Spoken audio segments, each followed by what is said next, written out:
And that was the story of Dragon Quest Builders 2. That was also the final stream we will be doing of Dragon Quest Builders 2. That does not mean that the game is over. Oh, it is not over by a long shot. There is actually an epilogue to the game, and there's still Angler's Island to finish. And of course, there's all the building that I want to do with Maverick and Pi. However, I will not be streaming any of those. The epilogue I will not be streaming because, number one, it requires the majority of the tablet targets to be finished, and it's also very short. It's really only about maybe 15 minutes, if that. So, I'm just going to record that. The Angler's Island is going to require a lot of cuts, because it makes you go all over the place to get fish and then come back. So, that's going to be just recorded. And then, of course, since I can't both record and host, or rather I can't both stream and host, all of our building is going to be recorded as well. The post-game does change a lot of things, however. First of all, and it'll tell us this when we load back in, Malroth can now be removed out of your party. It was never really stated, because I didn't try it, because I didn't think of it, but if you try to remove Malroth from your party before this time, it actually will not work. Malroth will only leave your party at the designated time during Moonbrook, and he will only rejoin at the designated time in Valhalla. From now on, once you start the post-game, he can actually be added to your party or removed from your party at will. This means that you can also change where Malroth is actually staying. So, like, if you want to build in one area, you can move Malroth there, and you'll see him wandering around while you build. Which I like doing because I like having Malroth around. Another change is that every canon character, like Babs, Din, Doogie, Esther, they now have different things to say. Basically, every canon character seems to gain maybe about 2 to 5 different things that they can say. They will never gain any more than this, but they will talk about all kinds of different things now. For instance, we mentioned before that the builder was from Cantlin, and that's actually something that Malroth tells you when you talk to him in the post-game. He'll say like, hey, where are you from? You're from Cantlin? And parroting back the builder's words. There's also some things that Anessa will tell you about Malroth. And in fact, it's actually one of my favorites because Anessa says that Malroth actually gets really lonely and jealous if you go somewhere without him, which is really adorable. And she also says that Malroth is the one who has always been taking care of you when you run out of health. That he's really, really worried about you. Anytime you run out of health, he ran back to the base with you over his shoulder, and he was basically freaking out because he was worried you were seriously hurt. And it's just small little things like that that I think is really cute. There's nothing super important that anybody says, so I'm not going to be doing something like showing off all the dialogue. But if you play the game yourself and you go to the post-game, definitely talk around with some of the people, see what they have to say.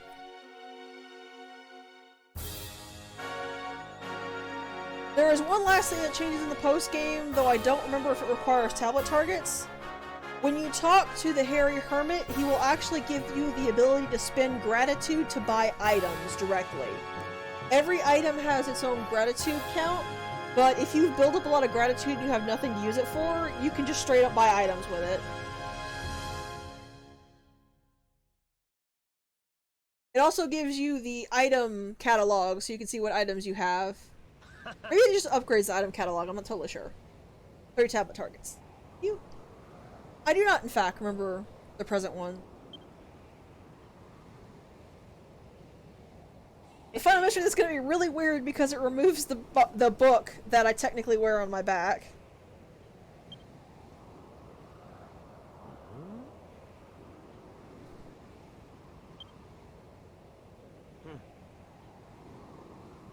I know you can't see it, but trust me, there is a giant book on my back.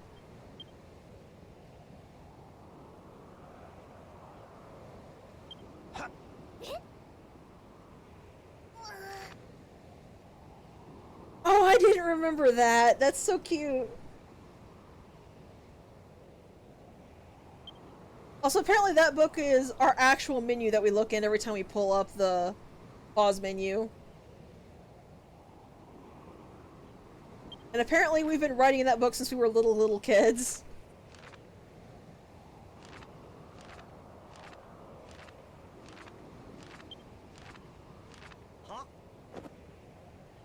And yeah, we actually drew the stuff that we helped make on the other islands, which actually begs the question of if those islands were affected by the Builder.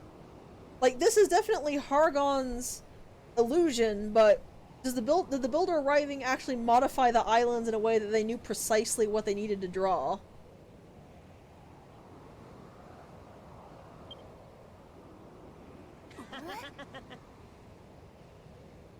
It's either that or those drawings weren't old drawings. They were new drawings that the Builder made during the time, but it's never specifically said. Alright, Burger, catch you later.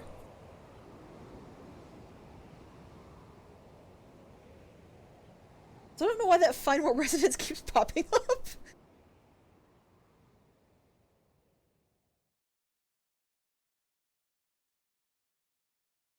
Yeah, so I do wonder if the Builder modified this world when they arrive somehow.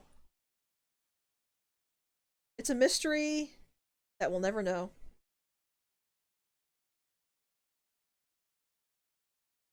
So yeah, that will be the end of streaming this. If you want to catch any more of the videos that we'll be doing, whether it's the epilogue, the Angler's Island, the other Buildertopias, because there's actually new ones now that I will go ahead and show you before we leave. Follow me on YouTube, because that's where those videos will be going up once they're finished.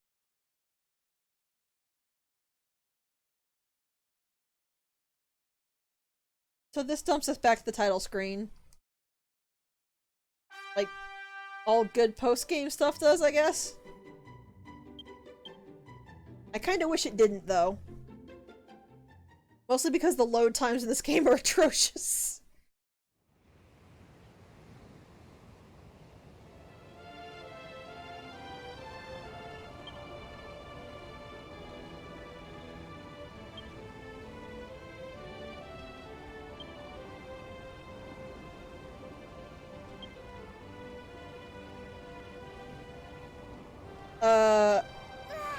Why are we on the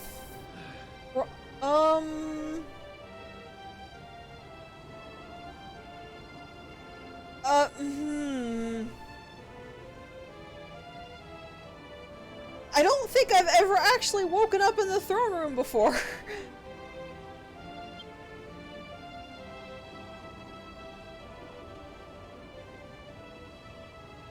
Okay, I've destroyed the throne room every other time, so that's probably why. Why are we sleeping on the throne? Though I guess we finally ripped Lulu away from her delusions.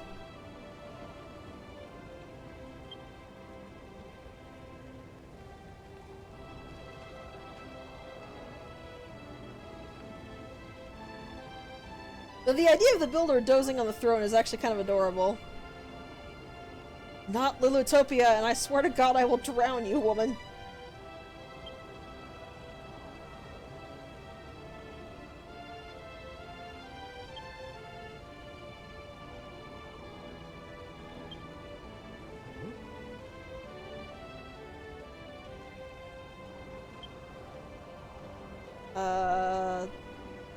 Okay, we have a mysterious voice calling us for help.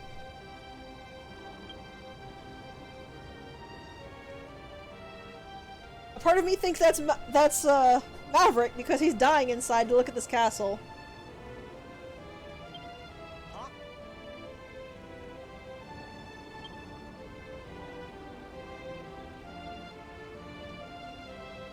I will actually remember to destroy the throne room every time, though, since I would rather wake up on the temple.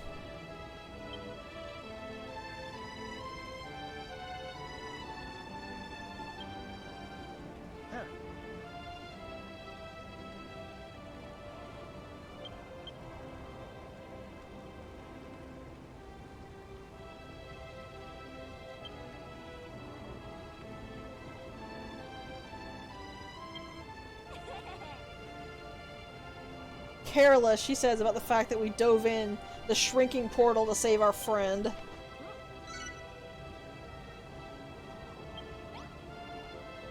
so... Try the Echo Flute.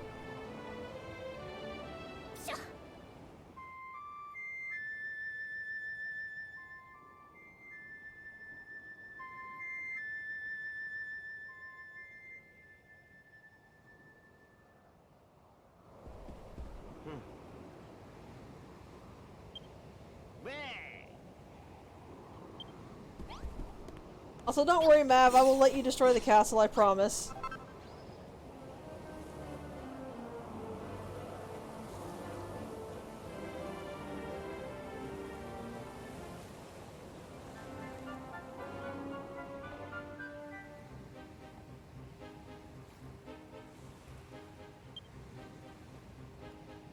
Oh, that's a familiar speech pattern.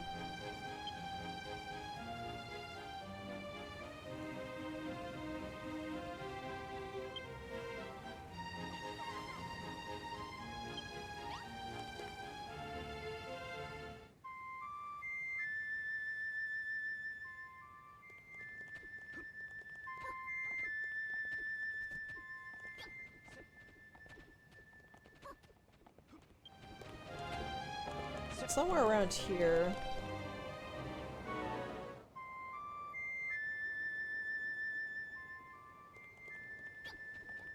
Now you're just making me think of Danganronpa. Oh, she survived! Oh, she survived.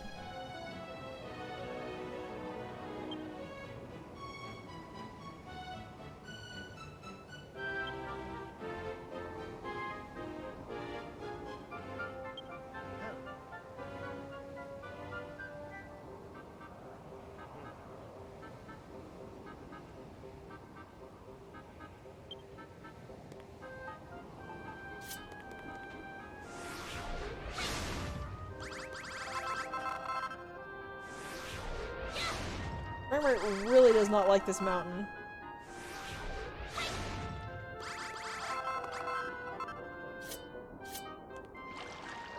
Why?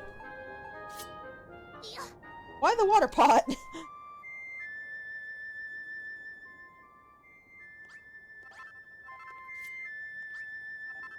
Oh, there you are! He's up there!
Yeah, I concur, Malroth. That didn't make any sense.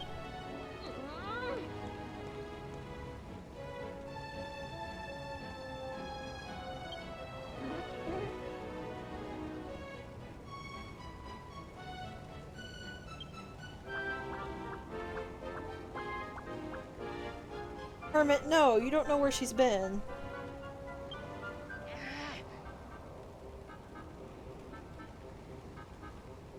It's possible, but I'm pretty sure I've called him the Hoary Hermit even since the first time I played the game. I really don't know.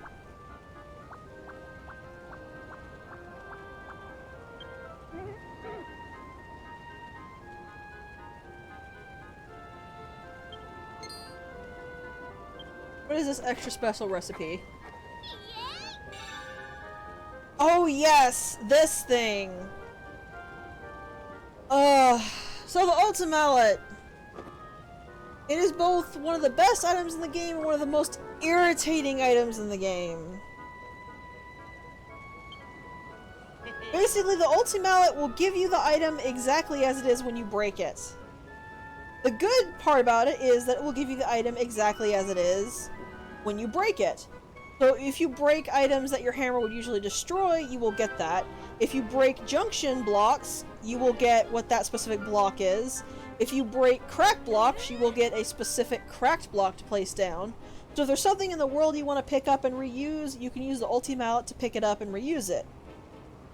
The annoying part is the fact that it will give you blocks exactly as they are, which means if you're trying to use the hammer as you would normally use it, to tunnel through things, or to remove things or get rid of things, you're going to end up with your inventory being absolutely flooded with different blocks.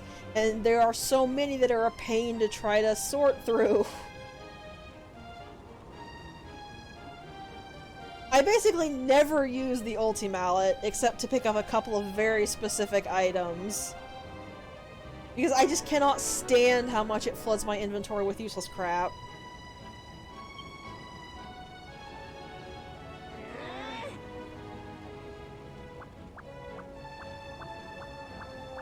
I've actually never had that problem because I've never had to swap anything that the sledgehammer couldn't break, or whatever they called. The Warhammer, sorry, I think is what it's called.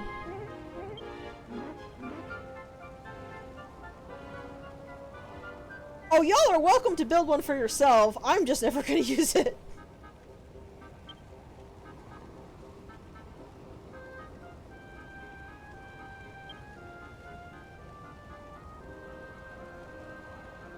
Also, this phrasing makes me depressed.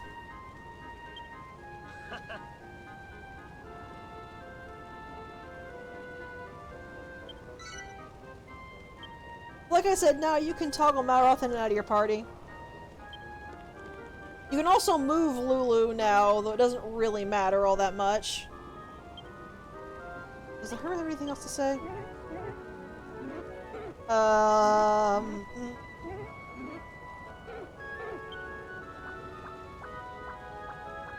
I guess I owe you that much. You are the reason we were able to get Malroth back. But yeah, that's basically it. Like I said, if you want to see any of the other videos that's going to be released on this, and it's going to be quite a few, I'm sure, head over to YouTube. They'll be up as soon as they're... well, they'll be up on schedule at some point. And next time we stream, it'll be one of the other outstanding games we have. We'll see then. Catch you later. If you enjoyed the video, consider leaving a comment or hitting the like button to help with the YouTube algorithm. If you want to know when new videos are posted, subscribe and hit the bell. I hope to see you around!